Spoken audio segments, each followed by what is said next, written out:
The love that they showed each other and the fans, it touched a lot of people's lives. There's no level that means you made it. Any artist that gets to create something that changes anyone's life has made it.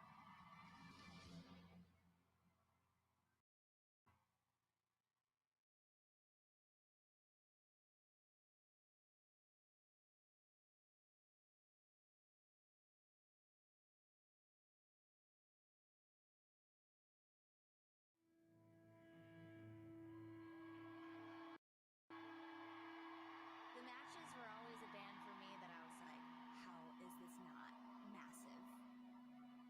They're the most insane band I've ever seen on stage. That sort of energetic live show and that bouquet of songs.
Midway is the punk rock, they're like the Ramones or the Sex Pistols of the video game industry. If their game became very successful, you were going to make a lot of money. He's on fire! I'd buy that for $1. I always thought with video games, when you make them, somebody would come with this book. This is what we're going to make, and we start page 1, and we start making it. It was never like that. It was like, so what do you guys want to do? The games are louder, the graphics are more detailed. More blood, more blood. Toasty! What game does that? They've got this game, Mortal Kombat, and you can kill people. Yeah, isn't that really cool? What the hell? We can do whatever we want. We wanted to crush the player. We want to give them a greater challenge. From the vista, baby. This is probably the greatest story of Midway. They call it like the Big Bang of the video game universe. I mean, we went from blank screens to all of a sudden, no one had seen anything like that in a video game. We went to the well too many times. And that was the end of Koina. We're going to sue the crap out of them. I don't think it hit me till decades later that my image is still in there. I have daughters now. They're going to see this. Sometimes I'd sneak up behind him. The guy would take a shot, and I go, ugly shot! Boom, shakalaka! He'd turn around and go, hey, you sound like the guy. I am the guy, dude. I remember thinking to myself, wow, I'm working with gods. Mortal Kombat! Mark, P2, the grid. You know what a game is? A game is 100 of those cool things, and now you have one. We've got the Godfather, the doctor of video games. What do you call yourself? Face. That's good. That's a rap.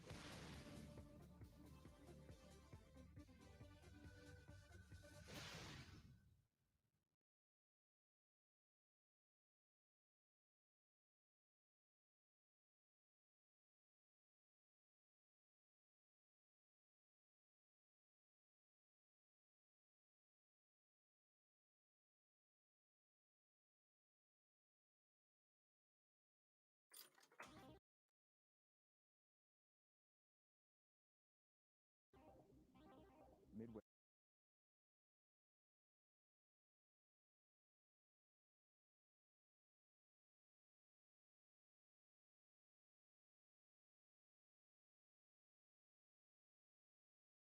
In News Extra, the man who committed what may be the crime of the century. It was just so bizarre that people couldn't take their eyes off the television set.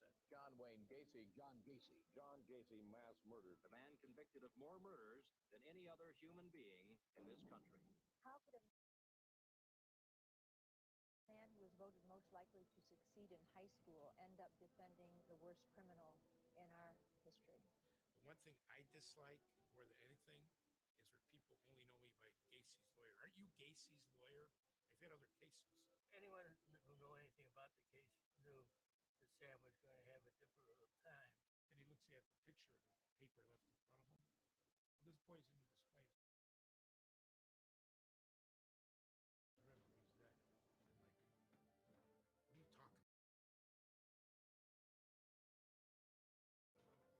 Started out with a missing 15-year-old from the Swings, but we had no idea. Evil exists, and he was it. They expect to see a monster there, like is portrayed on television or certainly in the movie. Gacy just was never that way. John Wayne Gacy was a regular in the bar. It's a very close community where he lived. Every neighbor knew everyone else. Nobody lives 18 inches above 27 dead bodies without being insane. I would sit and I would look and I'd see the stakes marking the bodies. I'm thinking, dude, I'm going home now, but there's more bodies here. Someone's son, someone's brother. He was a monster. They usually hide under the bed. They don't live next door to you. He said, you're the only one that not only got out of the cuffs, but you got them on me.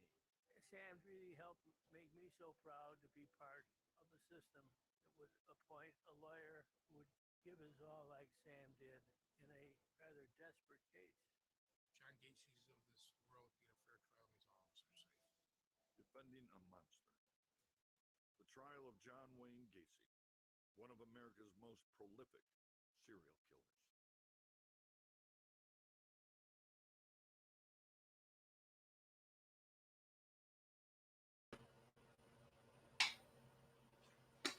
Michael, you there?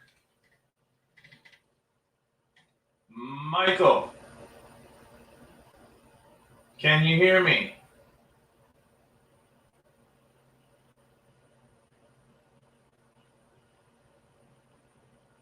Michael.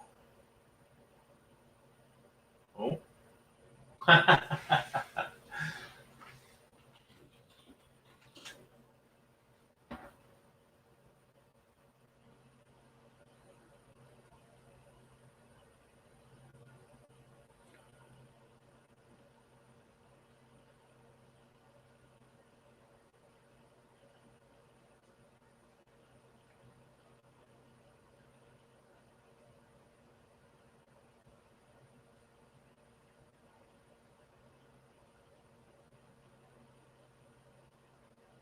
All right. I guess Michael's not there.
And everyone is talking about something.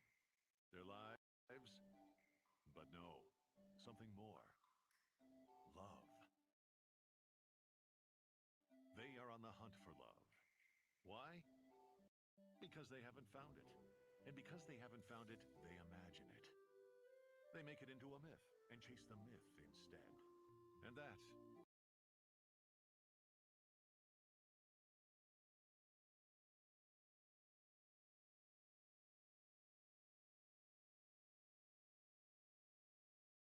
is not love. Meet Frank. Frank's not young. Meet Raina. Raina is young. They become lovers. But Frank winds up back at the fragile altar of his 30-year marriage to Paula. Who'd he pick? He didn't. Now what? Two Irish construction workers dig for the answer in the myth of Tristan and Isolde. Isolde. Isolde. Isolde. Do we make our own choices, or does fate do it for us? And in the meantime, all we have is the chase. All I'm doing is just chasing bubbles. Lie down now, brother. That's all there is. Chase on. Run yourself ragged. That's where I'm stuck. I'm stuck in the chase, but I'm not getting closer to anything. We're all chasing bubbles, but the narrator Joel begs to differ. From Triskelion Entertainment and the award-winning creator of the groundbreaking Liminal, the psychological Edward Hopper-inspired hotel lobby, and the worldwide festival pleaser A Cigar at the Beach, comes a new feature, Love is Not Love.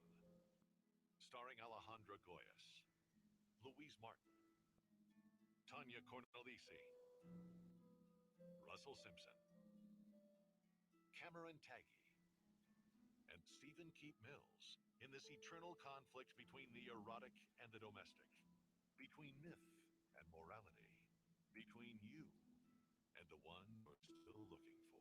Are you in line or out of line? Chase on.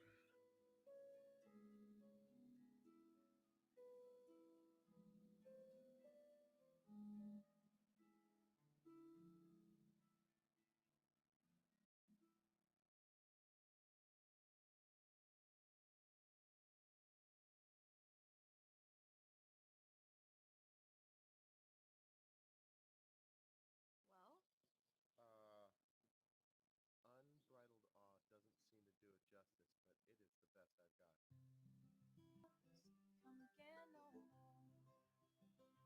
Oh, hard times come again no more. There is much beauty in what you do, both of you.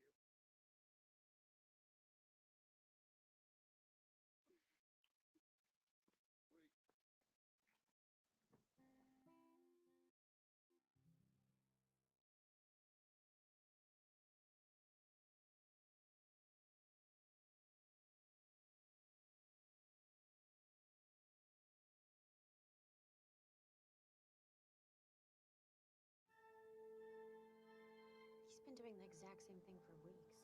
Carrying her ashes everywhere with him like a freaking weirdo. I've been seeing her. Laura. She's gone, man. We've got to do what we need to do to put her to rest and move on. What? In a stolen Dodge Ram truck. Rochambeau. I have to set her free. She told me Chicago is the answer. Am I dreaming?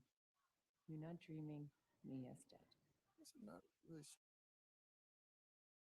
sure what I'm doing. Sir, Look! Where's Des Moines? This way. I'm lost. Or my ashes are anyway, and my whole family wants you arrested. Rochambeau. I'm sorry about that, too. I can't do anything with sorry. Action, Ted. I'm just gonna.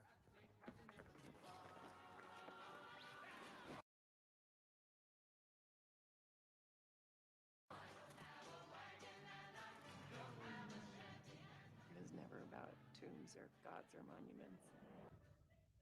Happiness for us wasn't complicated.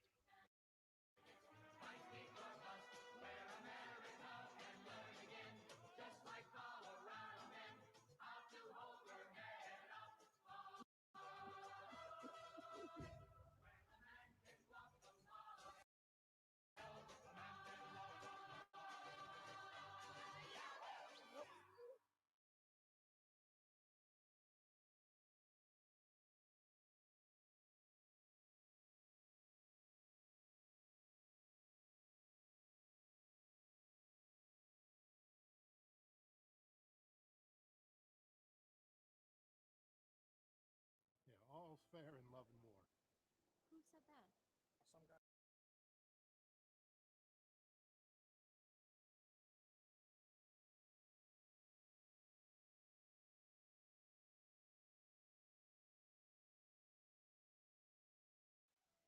A palindrome is a word, phrase, or sentence that reads backward and forward the same. It's the strictest of all constraints. It seems like such a magic little puzzle. My favorite palindrome that I've written is tons of UFO stuff. Stark, rabid, I bark rats! Mr. Owl ate my metal worm.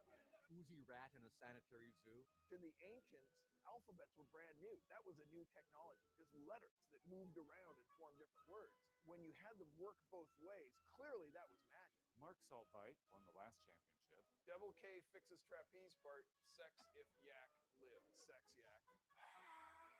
I'm the guy who wrote Go Hang It Salami, I'm a lasagna hawk. I'm the principal bassoonist of Utah Symphony.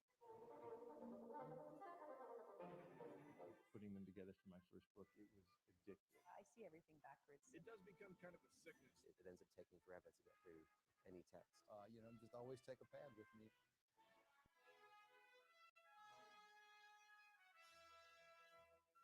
We will invite top palindromists from all across the country and around the world, and I will give the contestants 3 constraints, and they will have 90 minutes or so to craft original palindromes, and the audience will vote on the winners.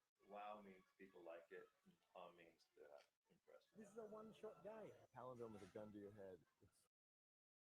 It's not ideal. I got like all Hans. I did not do well on the sign vote. Competition's really tough. Everyone's going to have a surprise, and you've never seen how this plays out before. I just want to make some good ones and let the chips fall where they may. It's something exquisite about a beautifully crafted palindrome. And anyone can sit down, look at a few words, reverse them, and see what happens. And, you may come up with something brilliant. I think if anything can save our civilization, palindromes can.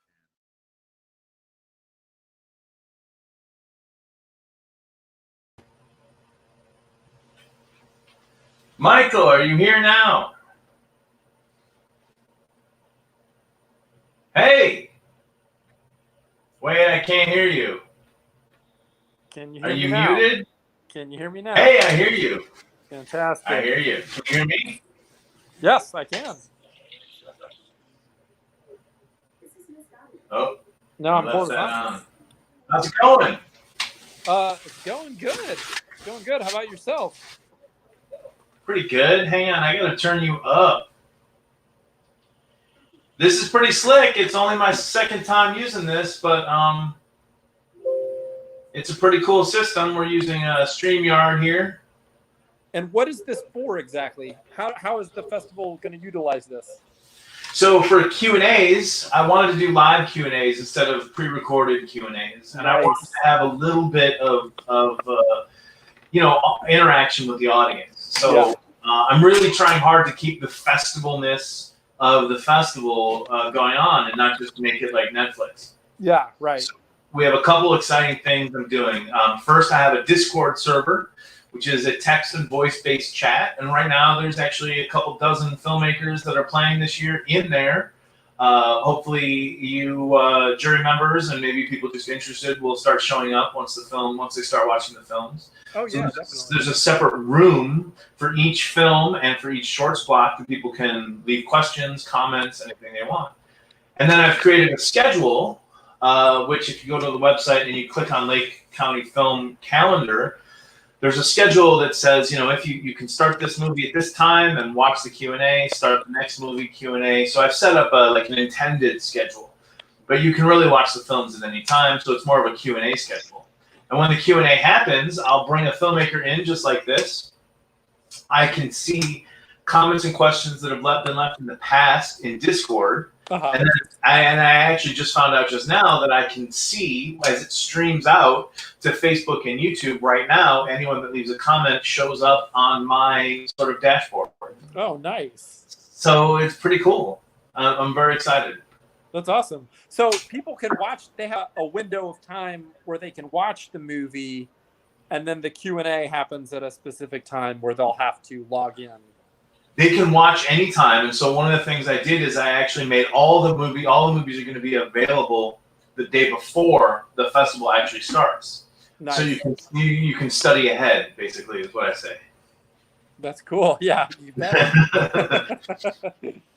My kids are homeschooling. They are always moving ahead, Yeah, exactly. Well, I'm teaching, so I'm doing a lot of Zoom classes. How's that going? It's not ideal, but it is what it is.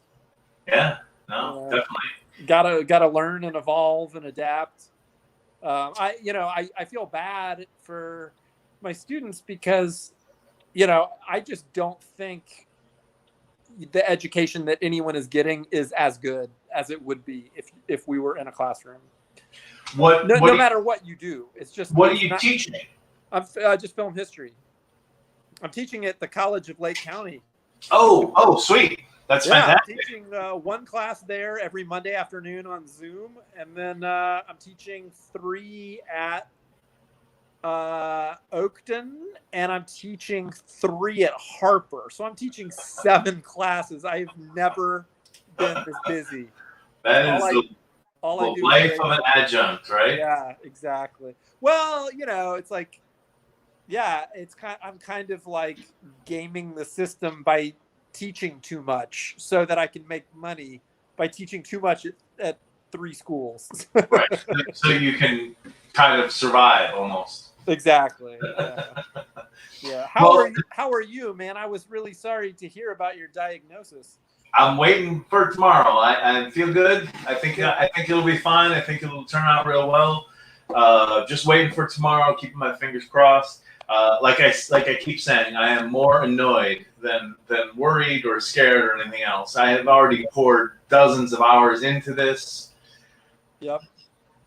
6 hours yesterday just to get an MRI between travel time and wait time, and then actually an hour 45 sitting in a machine that's driving me crazy, making all sorts of crazy noises.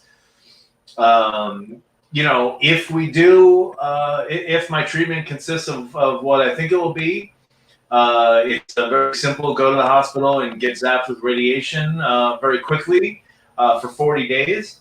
But my problem is the hospital, because after I moved, the hospital is 45 minutes away. Mm-hmm. So I'm looking at 80 hours spent. A lot of commuting to get zapped for a total of 25 minutes or something like that. So yeah. Well, I think it'll turn out okay. You know, I think it'll be fine. But as usual, it was the worst timing ever. Yeah, exactly. Yeah, you must be swamped with work right now, right?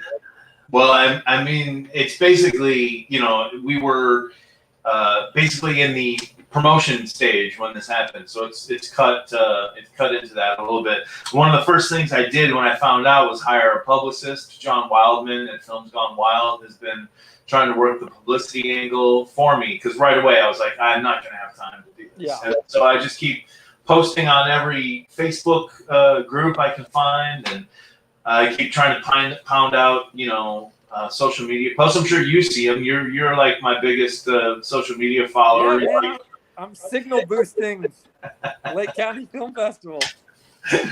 Man, you hit like on everything. It's the best. Yeah. Well, you know, it's my job. I'm a juror, so. Well, I'm having a blast too. I haven't yet seen all of the films, but I've seen most of them. Yeah. So, I mean, you know, I don't want to, like, you know, don't rate anything or anything, but tell me what's awesome. Tell me what you like, or what you like about what you like. Well, first of all, you did a good job. I mean, you know, I would say the films kind of range from, you know, pretty good to sublime. There have been only a couple that I actively disliked. Don't even talk about that now. Out of the dozens I've seen. So what I'm doing, I don't know what the other jurors are doing. I'm kind of just rating everything on a scale of 1 to 10, and then writing down a few words, just like a few words about each film, so that when I go back and look at it, I'll remember, you know, what it was. Are you watching them in the sort of groupings, the programs that I put them in? Or you're just alphabetical? Or I'm watching them in the order on which they're listed in Film Freeway from top to bottom. Gotcha. Gotcha. But I'll tell you, you know, it's going to be fun to kind of talk to the other jurors and you know, compromise and you know, kind of hash it out. I'm just going to sort of tell them what my favorites are, and I think I'm going to say, you know, I think we should try and agree, since the awards are flexible. We should just try and agree. I think we should try and agree on what we think the 6 best films are. See, and then, I actually disagree with that. Really? I disagree with that. Yeah, because the categories are so open.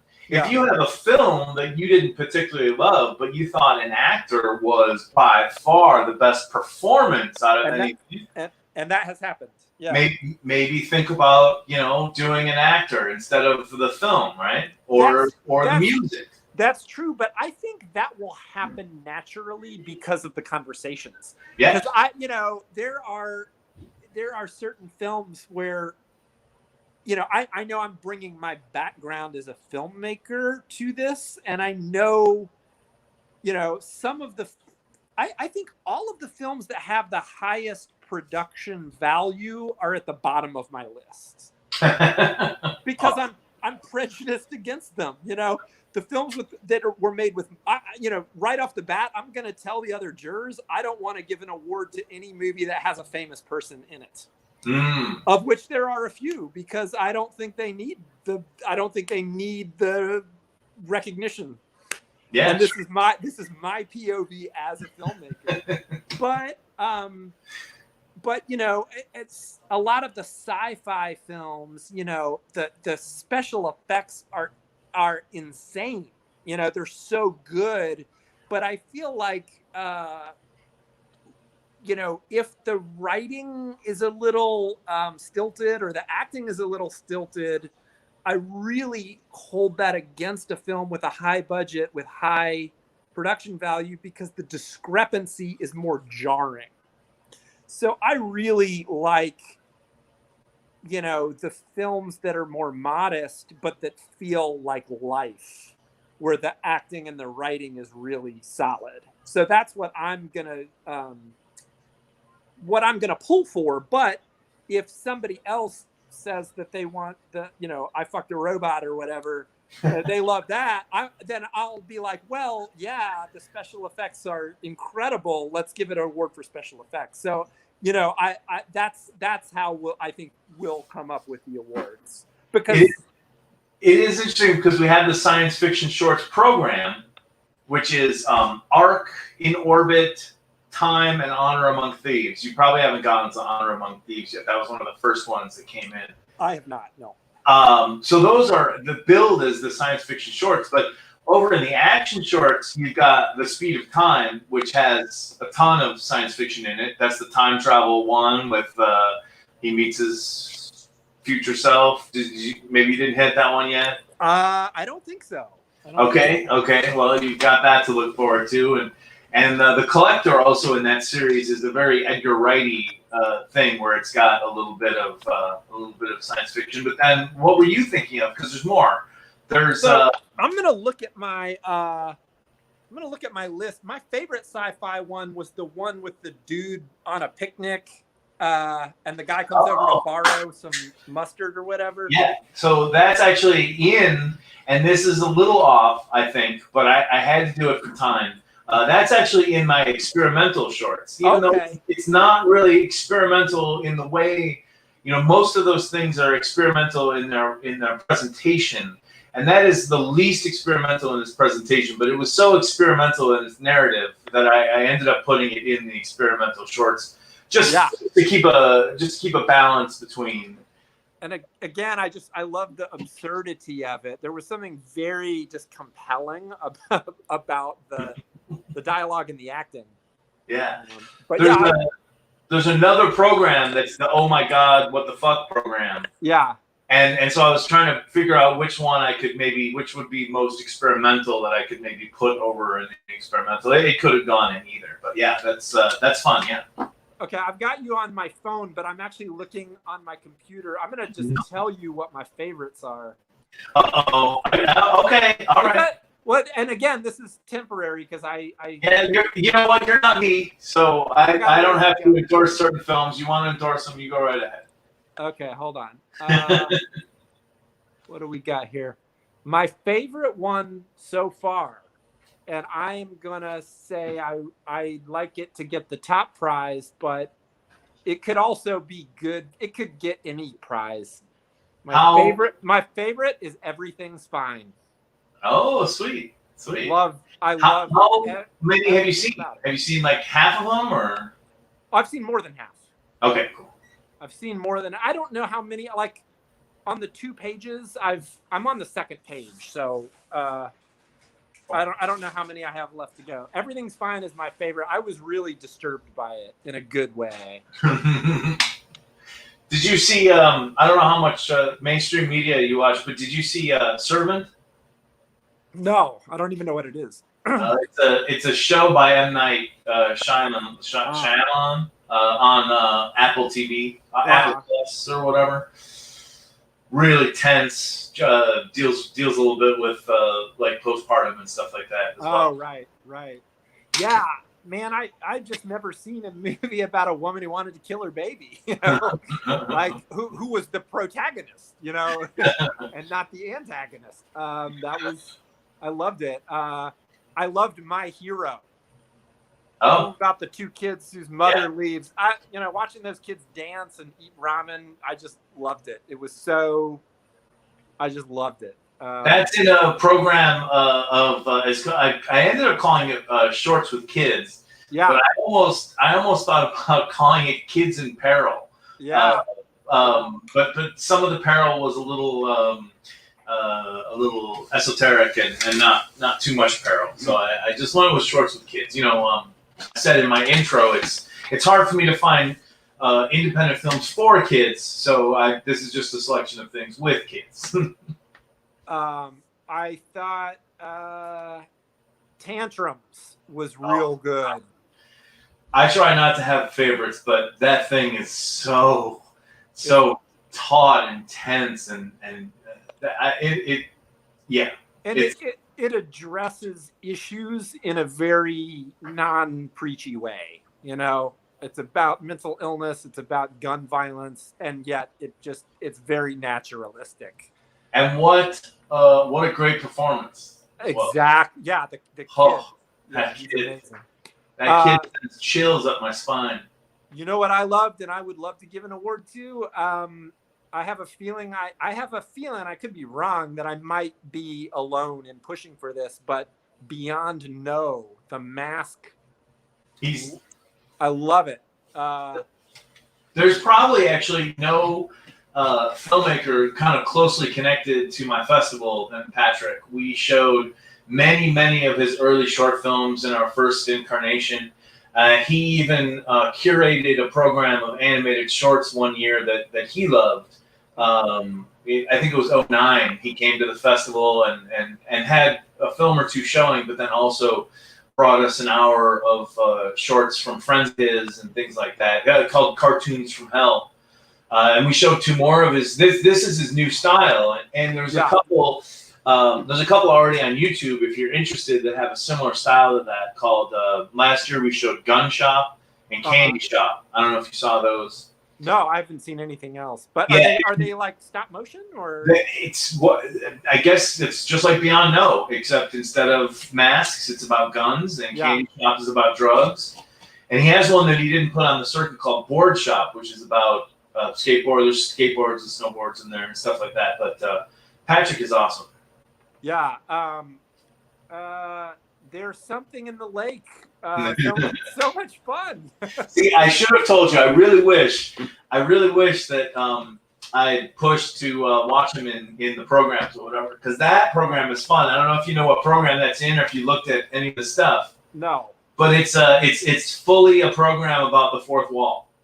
Okay. Yeah. That makes perfect. I don't know if you've seen the other shorts in there, but they're all kind of about breaking the fourth wall. Yeah, that makes perfect sense. And God, I like this short. I like that, when someone has a clever idea and they execute it in a very quick, simple way. And that one really impressed me. What else did I really like? Coco Kids of Paris. Again, those girls were just incredible. They were real good. And then You Wouldn't Understand. I really thought was very funny. Sweet. So that's my top 7 out of what I've seen. Sweet. So well, I hope you join the Discord and maybe come on into the Q&As and talk to the filmmakers and stuff. That's the one thing I really want to see is at least them getting to see people that saw their movies and talk to them. And I mean, that's what's missing. That's whatever's missing from everybody right now. The circuit, Oh yeah. Well, as a filmmaker myself, I know how it is to, partake in a mostly empty Q&A. But you haven't done anything online yet, right? As a filmmaker, no. Yeah, right. Yeah. It's got to be. Well, actually, when the pandemic first hit, I had a couple of my films. All 3 of them, we did events online, and those were well attended because the Siskel ran Mercury in retrograde for 10 days. And I think 7 days into the 10-day run, we did a Q&A, a live Q&A. And that was I think we sold 110 tickets to that 10-day run, which the Siskel told us was one of the best attended, virtual runs that they had at that point. Cool. That was in April. So that was amazing. And then it's a little different though, since that was from years ago. And exactly. And already played a bunch of places. Imagine these poor filmmakers who God, poured everything into a movie, and then they got into South by, and then they got into Cleveland, and they didn't happen, and they just still haven't even gotten to go see it with an audience yet. Well, I've gotten a little bit of that with Roy's World because and I've said this to Rob many times, like, this is a good time to promote a movie that you made that's like 2 to 4 years old. But it's a very bad time to try and break a new movie. So, you know, I think Roy's World, you know, it had 2 public screenings, and then since then we've had a few online screenings. But it's not, you know, it's awkward, you know. If I were Rob, you know, I would be suicidal because it's you know, the trajectory of this film would have been very different if not for the pandemic. Every film, though. Every but film. Yeah, we're all in the same different. boat. We're all in the same boat. It is interesting, though, because a lot of films are getting picked up quicker and getting their distribution quicker, you know? Right, exactly. Yeah. They're getting pushed out quick, some of them. Yeah, because all, you know, the distributor just has to dump it online, right? And, you know, they're going to make some money off of it. So yeah, everybody's really desperate for some filmed entertainment that they can watch. Well, we're all just home streaming, so, you know. Yeah. I hate to say it, man. I got to go. Man. My dinner just arrived, so. Yeah, I'm good. I was going to be open 7 to 8 and it's 7:52. So okay, perfect. I'm going to say goodbye and close this up and see who will join me the next couple days. All right. Sounds good, man. I'll see you at the festival, man. Thanks a lot for chatting. Okay. Bye-bye. See you. Thanks a lot to you that came in. Hopefully we'll meet with some people tomorrow as well. Good night.